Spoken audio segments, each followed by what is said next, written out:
Can you bend your pinky back more than 90 degrees, touch your forearm with your thumb, or put your palms flat on the floor without bending your knees?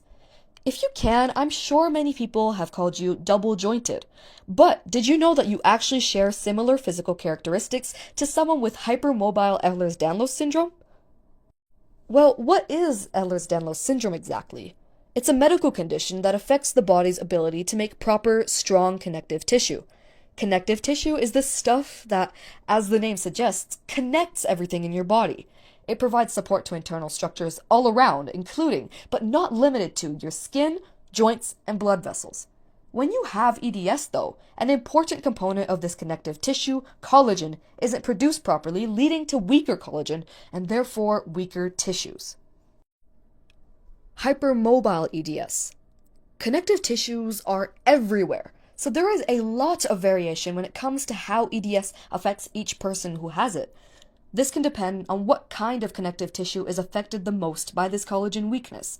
For the majority of people with EDS, what's most affected for them is their ligaments. Ligaments are the connective tissue that connect bones to each other and are found mostly around joints to help these specific bones meant to move around to do so steadily. They keep your joints fixed just enough to not have them floating around in your body while still being elastic enough to allow you to actually move.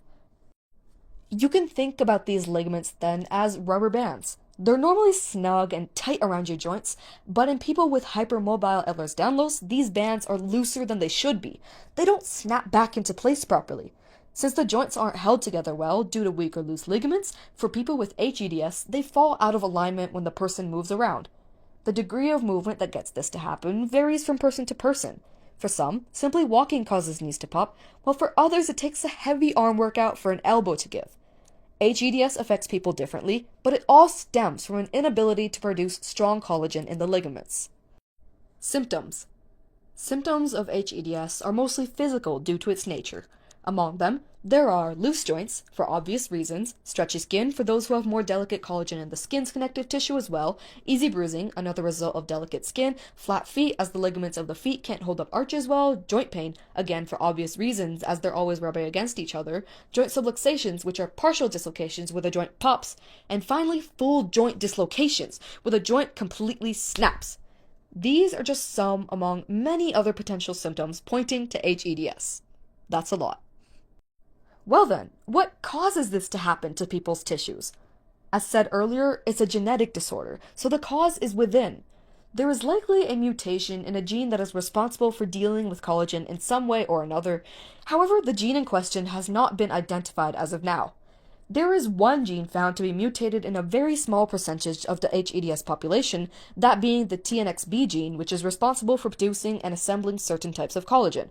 This is still an ongoing question though. We don't know which gene is doing this. Okay, great. You have a genetic condition that stops your joints from functioning properly. What can you do about it? Well, first of all, as it is genetic, it can't be cured as of now. However, it can still be managed and controlled, and people with HEDS can go on living with a high quality of life. One of the most effective ways to manage the hypermobility resulting from HEDS is exercise. Depending on where your joints are weakest, exercise can target different parts of the body. For example, if your knees tend to dislocate, doing exercises such as squats can strengthen the muscles around the patella or kneecap. This is beneficial because when the muscles around a weak joint are strong, they can provide extra support and cushioning when the ligaments don't do that well. This exercise can be, and often is, guided by a professional physiotherapist. What also helps, that may be surprising, is stretching. While yes, the joints are already loose, muscles can still be stiff due to being overworked in order to compensate for the joints. Stretching within a natural range of motion, and not the range that hypermobile joints allow, can help with that. There are also a bunch of other things you can do, such as taking medication for joint pain, using braces, etc. How do all these people find out that they have this branch of Ehlers-Danlos syndrome then? Getting diagnosed with EDS involves many steps, but one of the crucial things to do when determining whether it's hypermobile EDS specifically is a physical test to make sure there really is hypermobility going on. One such test is the Baton score. It's a point system where the highest score is 9. To have a positive score indicating likely HEDS, adults must have at least 5 points and children at least 6. I actually asked you a bit of scoring questions at the start of this episode. Here are all of them now. Can you bend your pinky more than 90 degrees? 1 point for each hand that can. Can your thumb be bent down to touch the forearm? 1 point for each. Can your elbow bend backwards beyond 10 degrees? 1 point per arm. How about your knee? Can it also bend backwards beyond 10 degrees? 1 point per knee. And finally, can your palms be placed flat on the floor without your knees bending? This is worth 1 point. If this test is positive, the person is hypermobile and it's more likely that they have HEDS than other forms that affect connective tissue in different ways. Here's a little glimpse into what life looks like for someone with hypermobility. Signs showed for me ever since I was a kid. My parents noticed that I've walked weirdly during childhood with my toes pointed outwards. We now know it's due to my flat feet. I wear arch support insoles now, as recommended by my physiotherapist. However, these signs were dismissed by doctors during visits as a quirk of a growing child that I would soon grow out of. Safe to say, I haven't. My first really major sign, though, was when I was in 4th grade. I had my first knee dislocation there. We were doing stretching exercises in gym class, and I was made to go in a particular position with my knee rotating inwards or pronating that I avoid getting into as much as I can nowadays. However, even now, sometimes it's inevitable that I jump wrong or make a bad step when running, and boom, a dislocation. The first dislocation was thought to be an isolated event, but I grew up and my joints grew with me. My knee started dislocating far more often when I joined wrestling in grade 9. It's a very high-impact sport where you move your body around a lot and get thrown around, and naturally, this was a recipe for disaster. I had to be pulled out of wrestling because I'd subluxate and sometimes even completely dislocate my knee during every single match I went to.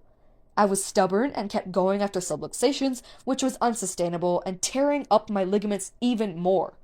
This all led to me needing 2 knee surgeries performed at the same time in the summer of 2024, those being the reconstruction of a medial patellofemoral ligament, a major ligament in the knee, and a tibial tubercle osteotomy to realign the patellar or kneecaps tendon to where it inserts in the tibia or shin bone on my right knee.